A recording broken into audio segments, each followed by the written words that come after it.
Assalamualaikum warahmatullahi wabarakatuh. Salam sejahtera untuk kita semua. Salam Om Swastiastu, Namo Buddhaya, salam kebajikan. Baiklah, langsung saja perkenalkan, nama saya Muhammad Agili Gamo sebagai moderator dalam debat kita pagi hari ini dengan tema pro kontra pemilihan kepala daerah oleh DPRD. Sistem pemilihan kepala daerah kembali menjadi perbincangan hangat oleh para elit politik, pengamat, penyelenggara pemilu, dan akademisi. Pro kontra antara pemilihan langsung dan pemilihan tidak langsung kembali diperdebatkan dengan berbagai argumentasi dan perspektif. Undang-Undang Dasar Negara Republik Indonesia tahun 1945 atau Undang-Undang Dasar NRI 1945 memang tidak menentukan secara tegas dan jelas sistem pemilihan kepala daerah. Pasal 18 ayat 4 Undang-Undang NRI 1945 hanya menentukan sistem demokratis bagi pemilihan kepala daerah, sedangkan sistem demokratis sangat beragam pengertiannya, sehingga baik pemilihan kepala daerah secara langsung maupun tidak langsung tidak bertentangan dengan asas demokrasi. Pemilihan kepala daerah secara tidak langsung pernah diundangkan di masa menjelang berakhirnya periodeisasi Presiden SBY. Pasal 3 Undang-Undang Nomor 22 Tahun 2014 secara expressis verbis menentukan bahwa gubernur dipilih oleh anggota DPRD provinsi, bupati, dan wali kota dipilih oleh anggota DPRD kabupaten atau kota secara demokratis berdasarkan azas bebas, terbuka, jujur, dan adil. Namun, karena mendapat penolakan yang masif dari masyarakat, sehingga undang-undang tersebut dicabut dengan Perpu Nomor 1 Tahun 2014, dan hingga saat ini pemilihan kepala daerah dipilih secara langsung. Baik, di sini kita sudah memiliki tim pro atas nama Anas dan tim kontra atas nama Stefan. Langsung saja untuk tim pro untuk menjelaskan lebih jauh lanjut mengenai pemilihan kepala daerah oleh DPRD. Oke, baiklah, terima kasih moderator. Salah satu uji demokrasi adalah dengan pemilihan umum atau pemilu. Keberadaan pemilu mengidentifikasi sebuah negara mengadopsi sistem politik demokratis. Di Indonesia, pemilu diselenggarakan secara berulang setiap 5 tahun sekali. Dalam pasal 22 ayat 1 Undang-Undang Dasar tahun 1945 yang berbunyi, pemilihan umum dilaksanakan secara langsung, umum, bebas, rahasia, jujur, dan adil setiap 5 tahun sekali. Semula hanya ada satu kategori pemilu yaitu pemilu untuk memilih anggota DPR dan DPRD berikutnya di tahun 2004. Sesuai dengan amandemen konstitusi, pemilu dilaksanakan memilih anggota DPR, DPD provinsi, DPRD kabupaten, anggota DPD, dan pemilu untuk memilih presiden dan wakil presiden. Selain pemilu tersebut, masih ada pemilu yang memilih gubernur, bupati, wali kota yang biasa disebut dengan pemilihan kepala daerah atau pilkada. Jika kita lihat sejarah pilkada di Indonesia, dari zaman Orde Baru, pemilihan kepala daerah secara demokratis dilakukan dengan memilih dan diangkat oleh presiden melalui calon kepala daerah yang direkomendasikan oleh DPRD, di mana ketentuan tersebut diatur dalam UU Nomor 5 Tahun 1974 tentang pokok-pokok pemerintahan daerah.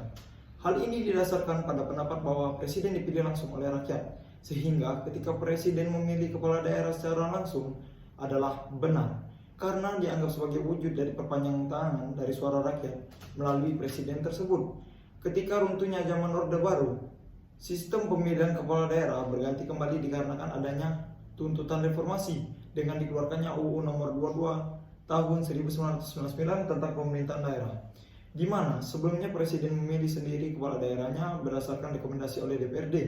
Pasca reformasi tersebut, pemilihan kepala daerah melalui DPRD dianggap sebagai lebih demokratis daripada sebelumnya.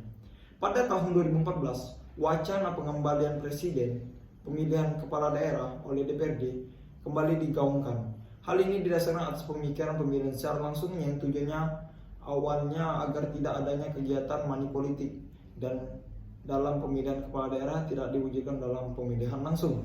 Interupsi moderator, silakan. Dari penjelasan Anas selaku tim pro menjelaskan money politik pada pilkada langsung. Nah, saudara Anas menjelaskan bahwasanya money politik pada pemilihan masih kerap terjadi, padahal perwujudan dari pemilihan oleh DPRD untuk menghindari money politik. Bagaimana sinkronisasi antara pendapat Anas kepada yang terjadi dan mengapa tidak selaras? Silakan dijawab dari tim pro. Oke, baiklah, terima kasih moderator. Berdasarkan historis pemilihan kepala daerah melalui DPRD bukan hal yang baru di Indonesia. Mulai dari zaman Orde Baru, yang mana DPRD merekomendasikan kepala daerah kepada presiden, lalu pasca reformasi DPRD memiliki kewenangan penuh dalam memilih kepala daerah sampai adanya pilkada langsung. Ada beberapa kelebihan memilih kepala daerah melalui DPRD, antara lain yang pertama, anggaran pemilihan kepala daerah yang tidak terlalu besar. Dalam pemilihan kepala daerah hanya melibatkan beberapa orang saja, 20-55 orang untuk wilayah kabupaten atau kota, sebanyak 35-120 orang untuk wilayah DPRD provinsi. Melihat hal tersebut, tentu negara tidak perlu mengeluarkan biaya yang besar seperti pemilihan langsung, dikarenakan sistem pemilihan kepala daerah yang tidak terlalu melibatkan rakyat dan banyak hanya melalui perwakilan calon DPRD saja yang mereka percayai dan mereka pilih untuk memilih kepala daerah di daerahnya. Kedua, tidak terlalu menimbulkan konflik di masyarakat bawah, dikarenakan pemilihan kepala daerah hanya dilakukan oleh segelintir orang saja. Tidak perlunya ada simpatisan, kampanye besar-besaran yang mana antar calon simpatisan dapat berbenturan dan menimbulkan konflik daerah yang luas. Sehingga para masyarakat bawah tidak perlu terusik dan perkelahian politik sementara yang menimbulkan kekacauan dalam masyarakat. Baik, terima kasih kepada tim pro. Selanjutnya silakan kepada tim kontra. Baik, terima kasih pada moderator. Daerah merupakan bagian dari negara Republik Indonesia. Maka dalam pelaksanaan pemilihan kepala daerah atau wakil seharusnya sinkron dengan pemilihan presiden dan wakil presiden, yaitu pemilihan secara langsung. Presiden mengeluarkan peraturan pemerintah mengganti undang-undang atau Perpu nomor 1 tahun 2014 tentang pemilihan gubernur, wali kota, dan bupati yang disahkan menjadi undang-undang nomor 1 tahun 2015 dan mengalami perubahan kembali menjadi undang-undang nomor 10 tahun 2016 tentang perubahan kedua atas undang-undang nomor 1 tahun 2015 tentang penetapan peraturan pemerintah pengganti undang-undang nomor 1 tahun 2014 tentang pemilihan gubernur, bupati, dan wali kota, sehingga pemilihan kepala daerah masih dilakukan secara langsung oleh rakyat. Kemudian dalam praktiknya, banyak dalam pemilihan kepala daerah yang dilakukan oleh DPRD digunakan sebagai sarana politik uang, di mana praktik pemilihan kepala daerah dilakukan dengan jual beli jabatan oleh DPRD pada masa itu. Hal ini menyebabkan lembaga perwakilan rakyat kehilangan kepercayaan rakyat, sehingga masyarakat mengusulkan agar pemilihan kepala daerah dilakukan secara langsung. Instruksi pimpinan? Silakan. Menurut saya, dalam poin-poin yang Anda sampaikan oleh saudara Stephen ini sedikit tidak terlalu objektif dan terkesan terlalu dangkal, di mana yang mana kita ketahui bahwasanya pemilihan kepala daerah secara langsung marak terjadi money politik. Pada pemilihan kepala daerah atau pilkada langsung dianggap dan kepentingan lebih parah, dikarenakan para calon yang terpilih banyak yang hanya bekerja untuk kepentingan partai dan kepentingan pemodal, yang memberikan sejumlah uang kepada calon kepala daerah untuk melakukan kampanye. Hal ini selaras di mana dalam pemilihan kepala daerah pada calon daerah tersebut harus mempunyai modal keuangan yang besar untuk mengait massa, melakukan kampanye untuk memilih dia, sehingga kepala daerah yang terpilih tidak bekerja untuk kepentingan rakyat, tetapi hanya untuk kepentingan golongannya semata. Silakan dijawab dari tim kontra. Baik, terima kasih pada moderator. Ada beberapa kelebihan di dalam pemilihan kepala daerah. Yang terpilih mendapat legitimasi dari masyarakat karena didukung oleh rakyat yang memberikan suaranya secara langsung.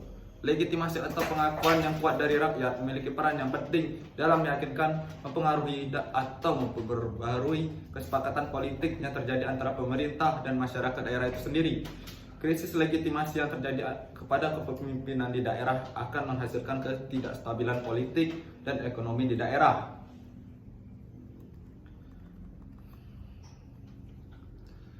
Rakyat dapat menentukan sendiri bagaimana sosok pemimpin daerah sesuai dengan harapan rakyat di daerah. Dengan begitu, pemilu membuka peluang tampilnya calon yang sesuai dengan harapan mayoritas masyarakat.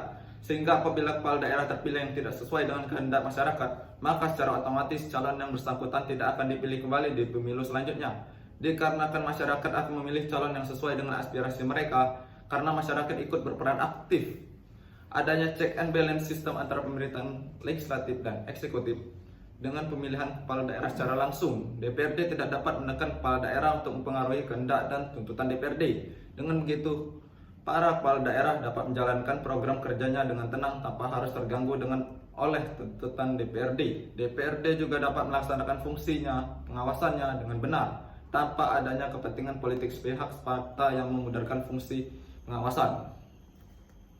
Terpilihnya kepala daerah melalui DPRD belum tentu menjamin bahwa kepala daerah yang terpilih merupakan kehendak dari rakyat daerah, dikarenakan perlibatan masyarakat dalam proses memilih kepala daerah hampir dikesampingkan, dilatar belakangi dari tidak terlepasnya para anggota DPRD sebagai perwakilan dari kepentingan tertentu, sehingga tidak mustahil apabila wakil rakyat tersebut masih dibayang-bayangi oleh kepentingan politik secara semata dan menjalankan tanggung jawabnya.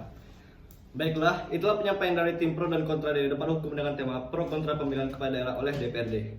Semoga apa yang disampaikan dapat menjadi pembelajaran untuk kita semua. Atas kerjasamanya, saya ucapkan terima kasih. Lebih dan kurang saya mohon maaf kepada Allah, mohon ampun. Wabillahi taufik wa hidayah. Wassalamualaikum warahmatullahi wabarakatuh.